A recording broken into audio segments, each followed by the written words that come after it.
नमस्ते। आज हम बोर्ड परीक्षा 2026 हेतु समास की एक त्वरित पुनरावृत्ति करने जा रहे हैं ताकि आसानी से आप पुनः इस विषय का रिवीजन कर सकें। अब देखिए, समास को लेकर के आप लोग हमेशा कंफ्यूजन में रहते हैं कि किस समास का विग्रह कैसा होगा, यहाँ पर कौन सा समास है, किस तरह से हम इसको पहचान सकते हैं। लेकिन अगर आप इन सारी बारीकियों को समझ गए तो आपके 4 अंक पक्के हो जाएंगे और हमारा आज के इस वीडियो में पूरा प्रयास रहेगा कि आप इन सभी बारीकियों को अच्छी तरह से समझ जाएं। तो हम आगे बढ़ते हैं। सबसे पहली बात आती है समास क्या है। तो हम इसकी परिभाषा से शुरू करते हैं कि दो या दो से अधिक शब्दों के मेल से जब एक नया या सार्थक शब्द बनता है तो उस प्रक्रिया को समास कहते हैं। अब दूसरी चीज, समस्त पद और समास विग्रह, इन दोनों को समझना आपको जरूरी है कि समस्त पद क्या होता है या समास विग्रह क्या होता है। परीक्षा में आपसे दोनों तरह से प्रश्न पूछे जा सकते हैं। तो जब दोनों शब्द मिले होते हैं तो वो समस्त पद कहलाता है और जब शब्दों को अलग कर दिया जाता है तब वह समास विग्रह कहलाता है। तो दो मुख्य अंग हैं, समस्त पद और समास विग्रह। कौन से दो मुख्य पद हैं? पूर्व पद और उत्तर पद। पूर्व पद क्या होता है? पूर्व का अर्थ होता है पहले, तो समास में जो शब्द पहले स्थान पर आता है वह पूर्व पद कहलाता है। उत्तर पद यानी बाद का, तो समास में जो शब्द बाद में आता है वो उत्तर पद कहलाता है। यहाँ एक उदाहरण के द्वारा हम इसको समझ सकते हैं, जैसे कि घोड़ा और सवार, ये मिलकर बनते हैं घुड़सवार। पूर्व पद क्या है? घोड़ा, और उत्तर पद है सवार। यहाँ जब आपसे परीक्षा में प्रश्न पूछा जाएगा, बिल्कुल स्पष्ट है कि पूर्व पद कौन सा है? घोड़ा। आप याद रखिएगा, पूर्व पद पहले आने वाला और उत्तर पद दूसरा आने वाला। समास में अन्य पद को तीसरे खिलाड़ी की तरह मान सकते हैं। पहला पद, दूसरा पद यदि तीसरे पद की ओर इशारा करते हैं तो वह अन्य पद या तीसरा पद होता है। और इसको हम वीआईपी एंट्री भी मान सकते हैं, जैसे कि दशानंद शब्द है। यहाँ दो शब्द दिखाई दे रहे हैं, दश और आनंद, लेकिन ये दश आनंद मिलकर किसकी ओर इशारा कर रहे हैं? तीसरे पद की ओर, यानी रावण की ओर। तो ये हमारा तीसरा पद वीआईपी पद बन जाता है और इस पद की प्रधानता केवल बहुव्रीहि समास में होती है। तो अन्य पद प्रधान केवल बहुव्रीहि समास में होता है, ये हमें याद रखना है। समास के 6 भेद होते हैं: अव्ययी भाव समास, तत्पुरुष समास, कर्मधारय समास, द्विगु समास, द्वंद्व समास और बहुव्रीहि समास। इनकी पहचान की हमने छोटी छोटी चीजें यहाँ आपको सामने लिख कर दी हैं। जैसे अव्ययी समास में प्रथम पद प्रधान होता है और अव्यय होता है। तत्पुरुष समास में उत्तर पद प्रधान होता है। कर्मधारय समास में विशेषण विशेष्य एवं उपमेय उपमान का संबंध होता है। द्विगु समास में पहला पद संख्यावाची होता है। द्वंद्व समास में दोनों पद प्रधान होते हैं और बहुव्रीहि समास में तीसरा या अन्य पद प्रधान होता है। तो ये मुख्य बातें आपको याद रखनी है।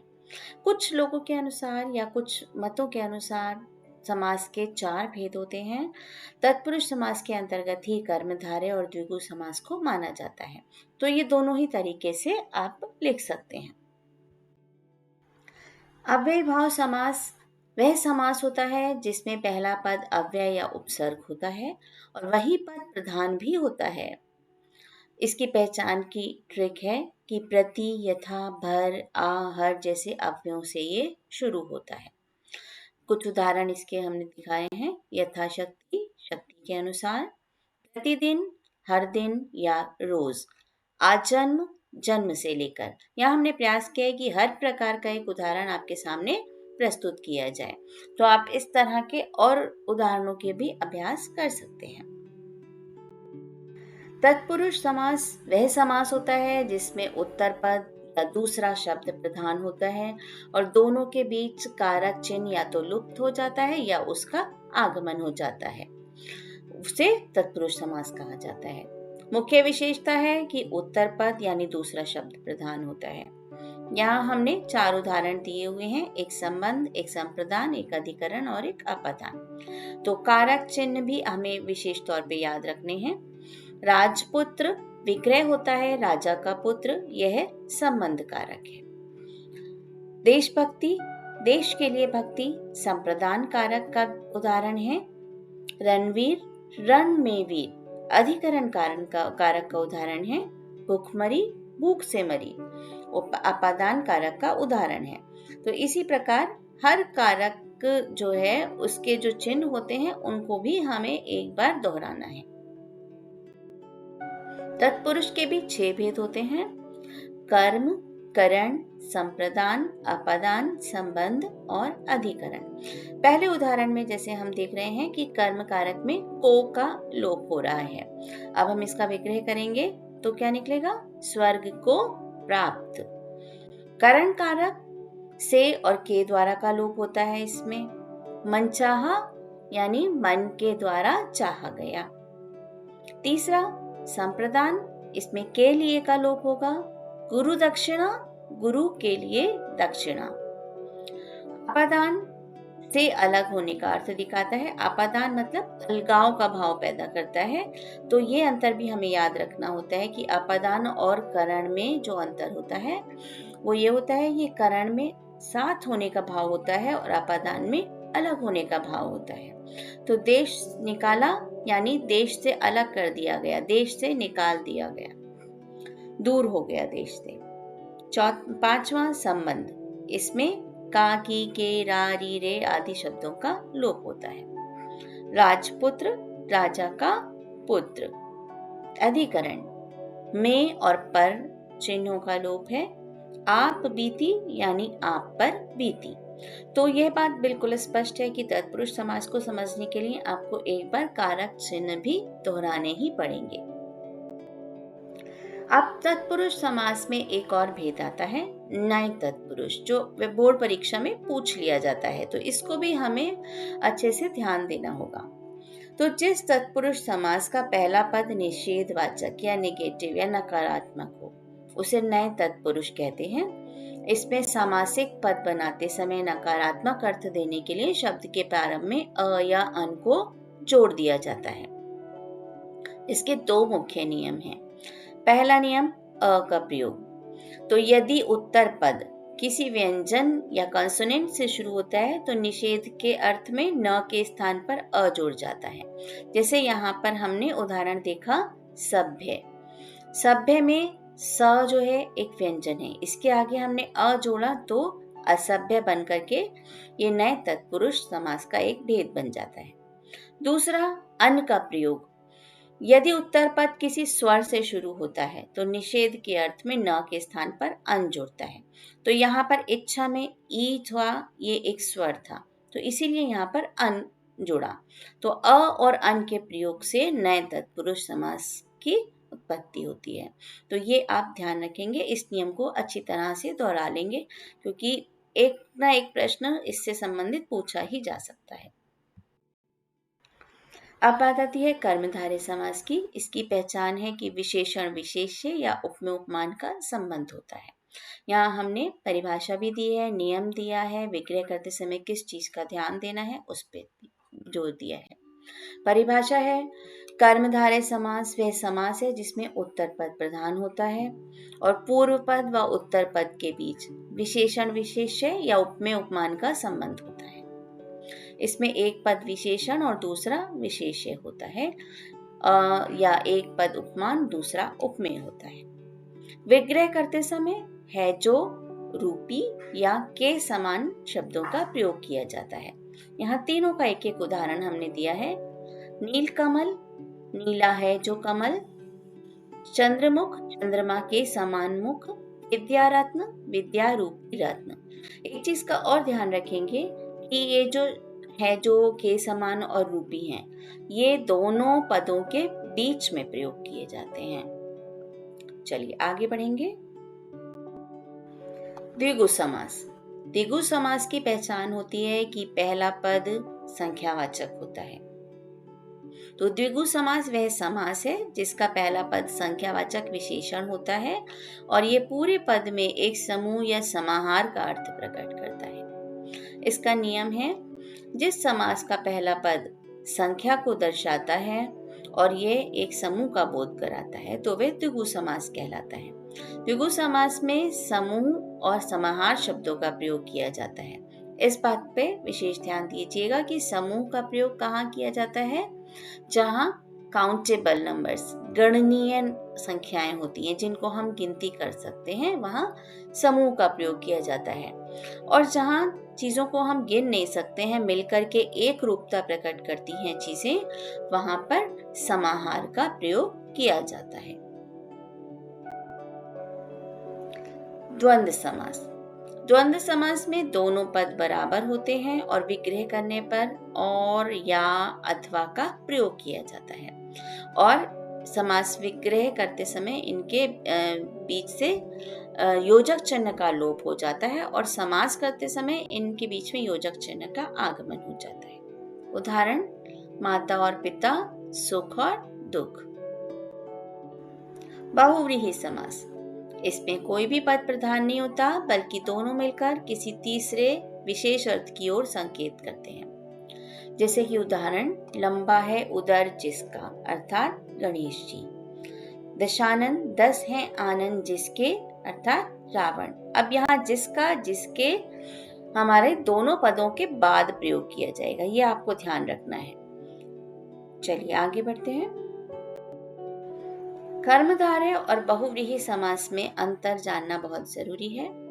दोनों पद एक ही वस्तु या व्यक्ति का वर्णन करते हैं कर्मधारय समास में, और दोनों पद मिलकर किसी तीसरी बाह्य वस्तु का वर्णन करते हैं बहुव्रीहि समास में।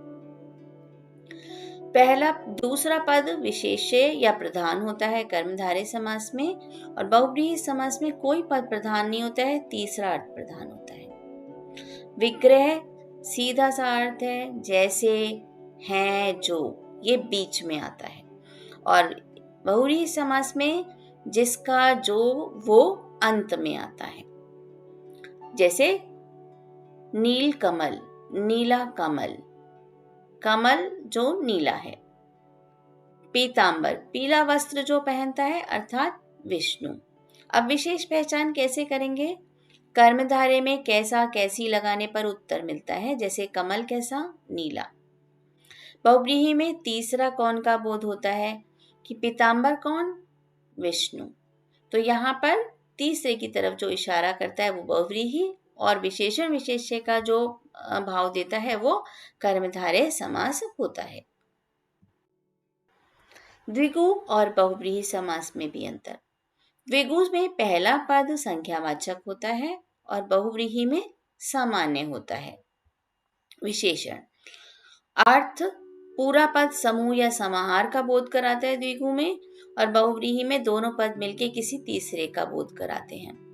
विग्रह संख्या प्लस संज्ञा, और बहुव्रीहि समास में जिसका, वाला, वाली अंत में प्रयोग करते हैं। जैसे कि 3 नेत्र हैं जिसके। यह आप ध्यान रखेंगे कि बहुव्रीहि समास में जिसकी ओर इशारा किया जा रहा है, जिसका, जिसके, वाला, वाली, ये सब अंत में प्रयोग किया जाता है। कर्मधारय में दोनों पदों के बीच में प्रयोग किया जाता है, और द्विगु में समूह या समाहार का प्रयोग किया जाता है। जैसे पंचतंत्र, 5 तंत्रों का समूह। ये फिर से एक बार दोहरा लें कि जहां हम गिन सकते हैं वहां समूह का प्रयोग, जहां हम गिन नहीं सकते वहां समाहार का प्रयोग करेंगे। त्रिनेत्रधारी, 3 नेत्र हैं जिनके, अर्थात शिव। विशेष पहचान, पहला पद संख्या या समूह का बोध द्विगु में, और बहुव्रीहि में तीसरा पद प्रधान होता है। जैसे त्रिनेत्रधारी शिव या गजानन गणेश। अब नए तत्पुरुष और अव्यय भाव समास में क्या अंतर होता है? नए तत्पुरुष में पहला पद निषेध होता है, अ, अन या न, और अव्यय भाव में पहला पद अव्यय होता है। जैसे प्रति, यथा, उपरि आदि। अब पद की बात करते हैं। नए तत्पुरुष में दूसरा पद प्रधान होता है और अव्यय भाव में पहला पद प्रधान होता है। विग्रह करते समय न और दूसरा पद लिखा जाता है। अव्यय भाव समास में पहले अव्यय और फिर पूरा वाक्य लिखा जाता है। अव्यय भाव समास को वाक्य के रूप में विग्रह करते हैं। उदाहरण, अशिक्षित यानी न शिक्षित। प्रतिदिन, प्रतिदिन या दिन दिन। पहचान क्या होती है? नए तत्पुरुष में नहीं का भाव होता है और अव्यय भाव में अव्यय अकेला काम करता है। याद रखने का तरीका, नए ना से शुरू है और विग्रह करते समय ना का आगमन होता है और अव्यय भाव प्रति या यथा से शुरू होता है। अब उदाहरण, जैसे कि अनुचित, नए तत्पुरुष का न उचित। अव्यय भाव का यथाशक्ति यानी शक्ति के अनुसार। यहाँ एक समरी दी हुई है। अव्यय भाव की पहचान, पहला पद प्रधान है और अव्यय है। तत्पुरुष दूसरा पद प्रधान और कारक है। कर्मधारय विशेषण विशेष या उपमेय उपमान का संबंध है, दूसरा पद प्रधान है जो समान रूपी शब्दों का प्रयोग है और दोनों पदों में एक ही विभक्ति होती है। द्विगु, पहला पद संख्यावाचक, समूह या समाहार का बोध और दूसरा पद प्रधान। उदाहरण, 4 राहों का समूह। द्वंद्व, दोनों पद प्रधान और या एवं योजक का लोप, दोनों पदों के बीच योजक चिन्ह माता और पिता। बहुव्रीहि, कोई पद प्रधान नहीं, तीसरा अर्थ निकलता है, अन्य पद की प्रधानता होती है, विशेष अर्थ में प्रयुक्त होता है। जैसे कि लंबा है उधर जिसका। यहाँ बीच बीच में आप लोगों को बातें साफ कर दी गई हैं कि आपको किस चीज को याद रखना है और यहाँ एक समरी आपको दे दी गई है। इस समरी को आप सामने रख करके पूरा रिवीजन एक साथ कर सकते हैं। कुछ और बातें जो आपको याद रखनी है। मूल मंत्र, 2 या अधिक पदों का मेल समस्त पद कहलाता है। पदों को अलग करना समास विग्रह कहलाता है और विग्रह ही तय करता है कि समास कौन सा है। कर्मधारय वर्सेस बहुव्रीहि, कर्मधारय और बहुव्रीहि में अंतर। पीले हैं जो अंबर कर्मधारय, यहाँ है जो बीच में आया है। पीले हैं अंबर जिसके बाद में आया है, अर्थात विष्णु बहुव्रीहि। बोर्ड में आप कर्मधारय और बहुव्रीहि की विशेष तैयारी करके जाएंगे। फिर बात आती है द्विगु और बहुव्रीहि की। 3 नेत्रों का समूह, जहाँ समूह और समाहार का प्रयोग है वहाँ द्विगु समास। 3 नेत्र हैं जिसके, जहाँ ये जिसका जिसकी वाला वाले अंत में आ गया वहां पर बहुव्रीहि। तो 3 नेत्र हैं जिसके अर्थात शिव, जहाँ तीसरे की ओर इशारा हो रहा है वो बहुव्रीहि।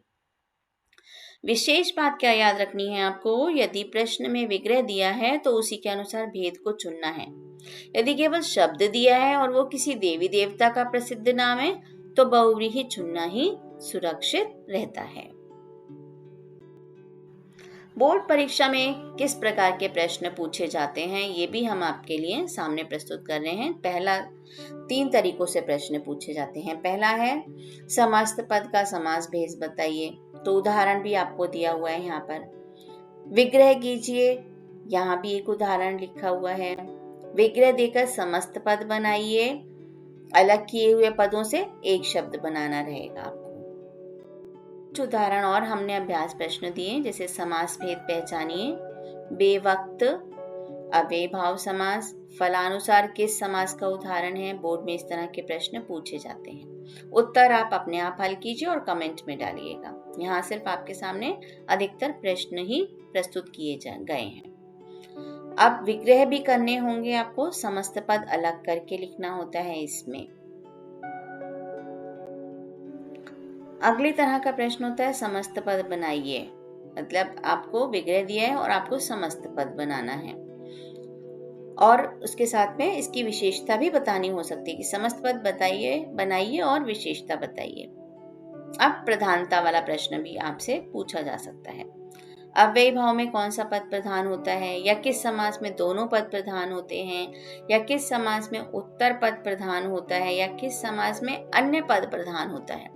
इस तरह के प्रश्न भी पूछे जा सकते हैं। तो यहाँ हमने प्रयास किया था कि इस पूरे सेशन में आपको विशेष चीजें याद रखने लायक बता दी जाएं। आशा है आप अच्छे से तैयारी कर पाएंगे। परीक्षा हेतु बहुत बहुत शुभकामनाएं।